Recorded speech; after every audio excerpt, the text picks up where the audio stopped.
Hoje a gente vai fazer mais um vídeo desmascarando a ideologia ateísta, tá, gente? Mas isso com respeito, tá? Sem ataques, sempre mantendo o nível do debate. E a gente vai utilizar os comentários feitos a um vídeo que eu postei aqui no nosso canal, que tem como título Ateísmo Totalmente Refutado, alguma coisa assim. Ateísmo Totalmente Refutado. É um vídeo que está aqui no nosso canal, vocês podem procurar e vocês vão encontrar. E tem uns ateus que de vez em quando entram ali e começam a postar uns comentários bem longos, e eu não tenho muita preocupação em contestar, digamos assim, em contra-argumentar. Mas hoje eu vou fazer isso, gente, porque o que eu estou percebendo que as pessoas podem achar que eu estou arregando alguma coisa assim, e não é isso, tá, gente? Mas eu vou então, eu anotei alguns dos argumentos que foram colocados lá, né? E a gente vai ver que é pura falsidade, que primeiramente que o ateísmo não aceita críticas, né? Rejeita todas as críticas. E então isso o torna uma coisa irrefutável, né? E aquilo que é irrefutável essa irrefutabilidade é mau sinal. O Karl Popper vai dizer que uma das marcas de uma pseudociência é que ela é irrefutável, não aceita críticas, né? Quer dizer, tudo que eu falei, ele disse que tudo que eu falei foi uma bobagem. Nenhum argumento que eu expus ali tem qualquer validade. Então ele disse que tudo que eu falei, né, é pura bobagem e nada se aproveita do que foi dito. Além dele usar direto a falácia ad hominem, né, atacando diretamente a minha pessoa, me chamando de ignorante em vários momentos. Quer dizer, não houve assim nenhuma honestidade ali intelectual, pelo que eu percebi, tá, gente? O que eu vi é que realmente o ateísmo não aceita críticas, e isso não é sinal de força, é sinal de fraqueza, né? Porque essa é a marca de toda pseudociência, de toda crença dogmática. E ele mesmo reconhece que o ateísmo é uma crença sectária, né? Porque eu falo que o ateu se considera o dono da verdade. E eles mas isso é normal, porque você vê o religioso também acha que a sua religião é a única verdadeira. Pô, mas essa conduta do religioso é sectarismo, é fanatismo, como é que se diz? Aquele termo bom, é uma conduta, tem uma palavra sectário e fundamentalista, né? É a palavra que eu estava querendo encontrar. Então, essa é uma conduta sectária e fundamentalista. Quer dizer, ele mesmo reconhece que o ateísmo é uma crença sectária e fundamentalista. Quer dizer, ele mesmo reconhece com todas as letras, né? Quer dizer, mas eu acho que por trás de toda forma de fanatismo, tá, gente? Aqui não é nada pessoal contra ninguém, nem contra a pessoa que comentou, nada em relação a isso. Mas eu acredito que qualquer forma de fanatismo, ela é uma manifestação de um caráter narcisista, tá? É uma manifestação de narcisismo, com certeza, né? O fanático religioso é assim. E, gente, olha, todas as religiões do colonizador branco. Quais são as 4 religiões do colonizador branco? Né? É o catolicismo, né? O protestantismo, o ateísmo e o espiritismo kardecista. Essas 4 religiões são as religiões do homem branco europeu colonizador. Né? Você não vai ver, por exemplo, ateísmo entre os povos originários, os indígenas, os africanos, as sociedades tradicionais. Você não vai ver ateísmo, né? Então, gente, é uma postura sectária. E outra marca dessa que acho que torna todas essas crenças muito parecidas é exatamente o sectarismo. Né? Exatamente o sectarismo. Agora, vamos lá para o argumento dele. Né? Então, ele fala, por exemplo, que eu utilizei o argumento o que ele chama de argumento do relógio. Né? O que eu disse no vídeo é o seguinte, é que o consequente lógico do ateísmo é que tudo veio ao acaso. Assim, Deus não existe, logo tudo veio ao acaso. Né? Existe um princípio de refutação, um princípio dialético, né? Um princípio lógico, analítico, de redução ao absurdo, né? Que é uma forma de você testar determinados juízos, né? Tentando reduzindo ao absurdo, né? Tentando reduzi-los ao absurdo. É isso que eu quis dizer. Então, por exemplo, Deus não existe, então tudo veio ao acaso, e a vida veio ao acaso, né? Seria a mesma coisa que eu falar que esse relógio veio ao acaso, né?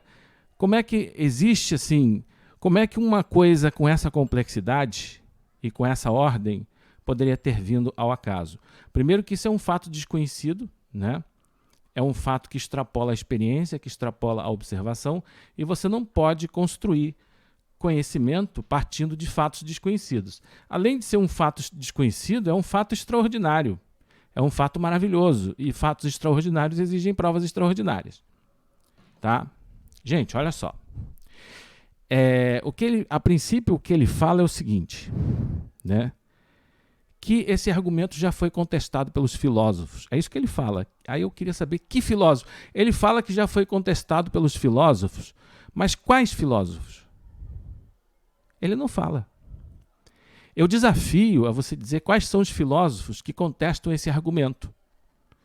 Primeiro, porque embora eu não tenha inventado o que ele chama de argumento do relógio, e é importante que se diga que isso que ele está chamando de argumento do relógio não é o argumento físico-cosmológico de Tomás de Aquino, não. Embora contenha elementos do argumento físico-teleológico, mas aqui eu faço uma associação com o princípio, né, que ele chamou de heurístico e desprezou, porque eu utilizei a favor, né, da hipótese de Deus, né, que é que fatos extraordinários exigem provas extraordinárias, que é um princípio elaborado pelo matemático Laplace, né? Eu nunca vi ninguém, embora esse argumento do relógio não tenha sido criado por mim, eu vi um teólogo uma vez, há muitos anos atrás, falar e eu achei o exemplo bom e eu costumo usar. Mas a associação desse argumento, em primeiro lugar, com esse princípio de Laplace, esse princípio heurístico de Laplace, que fatos extraordinários exigem provas extraordinárias, essa conexão entre uma coisa e a outra é totalmente minha, é uma novidade, é uma coisa nova. E outra coisa também, chamar, né, o que ele chamou de argumento do relógio de um fato desconhecido, ou seja, que extrapola a experiência, que extrapola a observação, né, porque ninguém nunca viu, né, um relógio surgir ao acaso. Eu ainda fiz uma associação, né, porque o que é um fato extraordinário? Ele chamou de alegação extraordinária. Por exemplo, o Saci Pererê. Se alguém diz que viu o Saci Pererê, né, essa é uma alegação extraordinária. Por quê? Porque o Saci Pererê, a experiência do Saci Pererê, ou a alegação da existência do Saci Pererê, extrapola a experiência, a observação. Ninguém nunca viu um Saci Pererê. Da mesma forma, ninguém nunca viu a vida surgir ao acaso e ninguém nunca viu um relógio surgir ao acaso. Por isso que, né, como é uma coisa que, assim como o Saci Pererê extrapola a observação, né, extrapola a experiência, né, a experiência compartilhada por todos, né, então eu disse, é um fato extraordinário e também é um fato desconhecido, né? Você não pode construir conhecimento com fatos desconhecidos, porque o conhecimento se constrói do conhecido para o desconhecido, partindo do conhecido para o desconhecido, ou seja, a partir de um determinado repertório. Eu vou desenvolver isso mais adiante, se der tempo, né? Porque senão o vídeo pode ficar muito grande. Vamos ver se vai dar tempo de eu falar sobre isso. Então, eu desafio ele a dizer quais são na medida que essa associação de ideias é uma coisa totalmente nova, é uma construção minha, né, eu acho que é impossível algum filósofo já ter contestado na medida em que, né, embora a única coisa que não é minha, né, claro, são os princípios heurísticos, né, isso de dizer que o conhecimento você não pode usar fatos desconhecidos, que é um axioma, né, e o argumento do relógio não são meus, mas a associação e a conexão entre eles é minha. É uma coisa nova, eu jamais vi ninguém fazer isso. Então, eu desafio a dizer qual é o filósofo que, né, contestou esse argumento. E outra coisa também, né, ele diz, além de não citar quais são esses, ele diz que isso aí já foi contestado pelos filósofos, não diz quais são os filósofos e nem diz qual é a linha de argumentação, de argumento deles para contestar, né, e refutar esse argumento. Ele não diz quais são os argumentos que refutam, né, esse argumento do relógio, que ele chamou de argumento do relógio. Ele não cita, não fala nada, só simplesmente, né, diz que isso aí já foi desqualificado. Quer dizer, não entra, não desenvolve nada. Além dele ele fala, ele foi extremamente prolixo, né, fez comentários longos, disse um monte de termos técnicos, ou seja, mas não disse nada, né? Usou um monte de termos técnicos, construiu uma coisa extremamente empolada, mas que não diz nada. Quer dizer, eu considero isso como uma forma de obscurantismo. É quando uma pessoa utiliza de um conhecimento técnico, né, de uma forma sofística, né, usando de má fé, né, simplesmente para causar um efeito, né, intimidador, né? Uma aparência de que você está contestando, de que você está argumentando, mas não está.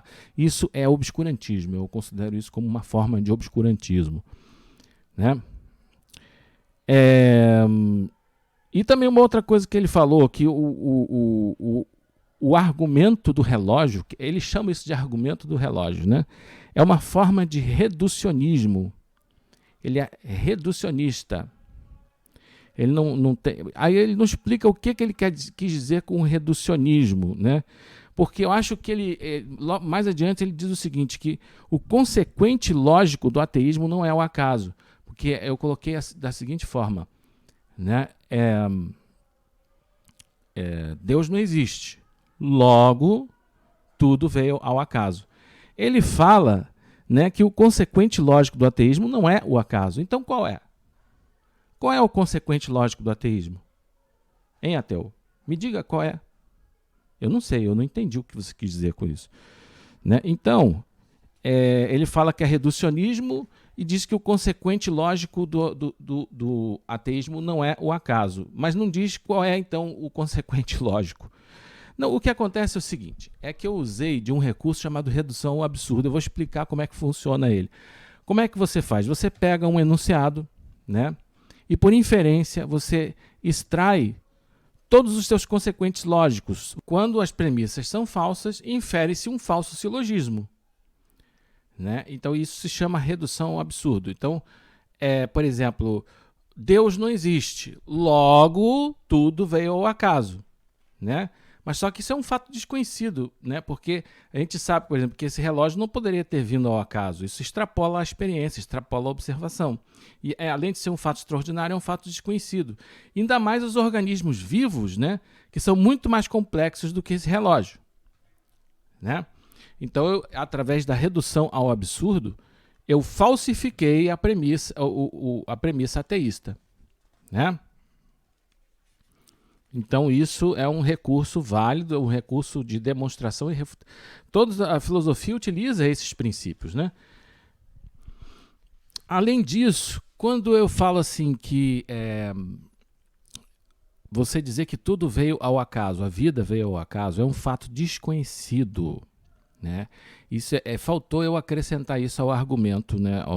Aos argumentos que eu coloquei no vídeo Ateísmo Totalmente Refutado. Como é que funciona isso? É porque quando eu digo que, né, tudo veio de um criador, eu estou partindo de um fato, da experiência, de um fato conhecido, né? Porque esse relógio aqui teve um criador. Então, qual é a conclusão que eu tiro? Que um objeto dessa complexidade não pode ter vindo ao acaso, mas por uma intervenção inteligente. Isso é uma coisa tirada da observação. Isso é uma coisa tirada da experiência, né? E a gente sabe que a própria ciência utiliza essa mesma linha de argumentação, né?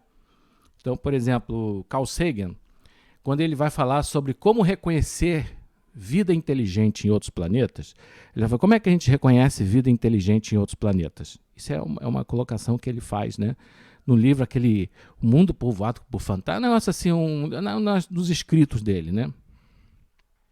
Então ele diz o seguinte, como é que a gente reconhece que há ou houve vida inteligente em outros planetas? Se a gente encontra formas muito simétricas, se a gente encontra muita complexidade e ordem, né? Com certeza existe ali a intervenção de uma inteligência, né? Mas é uma coisa interessante que, como eu falei, a gente tem que partir do conhecido para se chegar ao desconhecido e não tentar explicar o desconhecido apelando para outros fatos desconhecidos, né? A gente já vai falar como é que a ciência, né, comete esse erro. Mas a ciência também acerta, né? Então, para você descobrir se existe vida inteligente em algum planeta, primeiro você tem que saber o que é a inteligência. Né? O que é a inteligência? Como é que você vai reconhecer vida inteligente em outros planetas se você não sabe o que é a inteligência? Mas segundo esse princípio, nós temos que partir do conhecido para se chegar ao desconhecido, a única forma de inteligência que nós conhecemos é a inteligência humana. Ah, mas não tem a inteligência do golfinho? Não tem a inteligência do corvo? Não tem a inteligência do elefante? Não, olha só. Quando o biólogo diz que o golfinho é inteligente, ele diz assim, o golfinho é inteligente porque brinca com a bola, mas isso é porque o ser humano brinca com a bola. Tá? Ah, não, o elefante é inteligente porque brinca com pincel e pinta, mas isso é porque o ser humano pinta, utiliza a ferramenta. Ah, o corvo utiliza ferramentas. Mas isso é porque o ser humano utiliza a ferramenta. Entendeu? Então, mesmo o biólogo, quando diz que o corvo é inteligente, que o elefante é inteligente, que o golfinho é inteligente, ele está partindo da inteligência humana como parâmetro. Né? Porque eu tenho que partir do conhecido para se chegar ao desconhecido. Né? E o sujeito do conhecimento é o ser humano. Não é um golfinho. O biólogo é um ser humano. O sujeito do conhecimento é um ser humano. Tá? Então, nós temos que partir do único conceito de inteligência. Se você diz assim, mas conceito inteligência, desculpa. Inteligência é a capacidade de resolver problema, mas é porque a inteligência humana resolve problemas. Tá? Essa é a grande sacação. Né? Então, para você reconhecer vida inteligente em Marte, você tem que partir do único conceito de inteligência que nós temos, que é a inteligência humana. Não é a inteligência do golfinho, não é a inteligência da baleia, não é a inteligência, né, do elefante, não é nada do corvo, não é nada disso. Tá? Então, mas aí é que está. Você está partindo do conhecido para se chegar ao desconhecido. Você está partindo da inteligência humana para chegar à inteligência alienígena. Você está partindo da inteligência humana para chegar à inteligência marciana. Vamos supor que eu quero descobrir vida inteligente em Marte. Né? Então, o cientista, né, ele não erra quando humaniza o marciano. Né? Quando ele parte da inteligência humana para entender a inteligência marciana, né, ele está partindo do conhecido para se chegar ao desconhecido. Né? Da mesma forma, o crente, né, e por que ele faz isso? Porque se eu, por exemplo, encontro uma estátua em Marte, né? Se eu encontro uma estátua em Marte, ela não pode ter aparecido ali por acaso. Né? Porque a experiência diz, né, que um objeto que tem a complexidade de uma estátua, vamos supor o Davi de Michelangelo, alguma coisa parecida com o Davi de Michelangelo. Se você encontra isso em Marte, não pode ser o acaso que criou aquilo. Então você diz, foi uma intervenção inteligente. Você está partindo da observação. Porque a gente não vê estátuas como o Davi de Michelangelo surgir ao acaso. Elas aparecem por uma intervenção inteligente. É interessante isso, né? Então, por isso que Carl Sagan falou, você quer identificar a vida inteligente em outros planetas? Você tem que identificar formas muito simétricas, né? Coisas assim que não podem ter surgido ao acaso, né? Então, note que a própria ciência utiliza o mesmo raciocínio. Assim é o crente. O crente, ele observa o traçado do universo, ele observa, por exemplo, o aparelho circulatório humano, né? O coração, uma bomba, né? As artérias são um sistema de engenharia hidráulica. Né? E um sistema de engenharia hidráulica muito bem calculado, né? Porque a pressão sistólica e diastólica do coração, né? Se fosse mais do que isso, poderia arrebentar as artérias. Quer dizer, isso num sistema de engenharia hidráulica requer cálculos matemáticos complexíssimos. Né? Então, o crente ele vê a complexidade e a ordem do universo, o traçado do universo, e chega à conclusão. Isso não veio por acaso, isso é o resultado de uma intervenção inteligente. Né? Porque isso, né, brota da própria experiência, da observação. E eu tenho que partir do conhecido para chegar ao desconhecido. Então, da mesma forma que o cientista não erra partindo da inteligência humana para chegar à inteligência alienígena, o crente não erra partindo da inteligência humana para chegar à inteligência divina. Então, ele vai chegar à conclusão. Então, existe uma inteligência superior, né, que a gente chama de Deus, e ele é um homem infinito, né? Então, note-se que o antropomorfismo ele se assenta sobre lógica irrefragável e impecável. Agora, qual é a hipótese ateísta? A hipótese ateísta é o seguinte: Deus não existe, logo tudo surgiu ao acaso. Veja, a vida é o resultado de eventos estocásticos, como falam os cientistas, né? Note que há nisso uma tentativa de você explicar o desconhecido, né, utilizando outros fatos desconhecidos. Quando você tenta explicar um fato desconhecido apelando para outro fato desconhecido, quem não vê que isso é febril e que isso é delirante?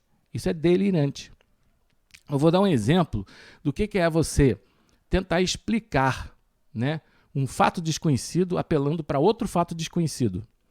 Por exemplo, as pirâmides lá do Egito. Ninguém sabe como elas foram construídas, como eles conseguiram amontoar aquela quantidade de pedra naquela forma, aquelas pedras pesando 4 toneladas cada uma, sei lá, 5 toneladas, sem guindaste, sem nada. Como? Ninguém sabe exatamente qual foi a tecnologia usada para construir aquelas pirâmides. Aí é um fato desconhecido, né? Como foi feito isso. Aí alguém tenta explicar apelando para outro fato desconhecido. Não, é tecnologia alienígena. Foram ETs que chegaram aqui, discos voadores, e com tecnologia extraterrestre que construiu aquelas pirâmides. Então, note, a gente nem sabe, a gente nem descobriu vida inteligente em outros planetas ainda. Né? Então, isso é um fato desconhecido. Né? Você está tentando explicar um fato desconhecido, né, apelando para outro fato desconhecido. Quem não percebe... Quem em sã consciência não vê que isso é um tanto quanto febril, um tanto quanto delirante? Né? Então é a mesma coisa que fazem os cientistas. Eles dizem o seguinte, eles partem, né, eles pegam um fato desconhecido, a origem da vida. Ninguém sabe qual é a origem da vida, isso é um fato desconhecido. E tentam explicar, apelando para outro fato desconhecido, eventos estocásticos ao acaso no decorrer de bilhões de anos.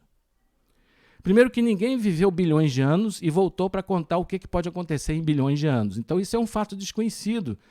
Isso é um fato que extrapola a experiência conhecida, extrapola a observação. Né?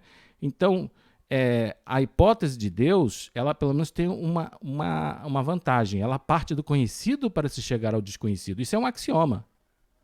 Né? Ao passo que quando você diz Deus não existe, logo tudo veio ao acaso, inclusive a vida veio ao acaso, você está tentando explicar um fato desconhecido apelando para outro fato desconhecido, e isso é delirante e febril. É isso. O argumento é basicamente esse, tá, gente? Então, o que eu tinha para dizer é isso. Eu não vou mais me delongar, porque nós temos aqui já muito tempo de vídeo e vai me ocupar muito em edição de vídeo para poder ficar pronto eu mandar isso aqui para o ar. Tá bom, gente? Muito obrigado por me ouvirem até aqui. Espero que eu tenha esclarecido. Até a próxima.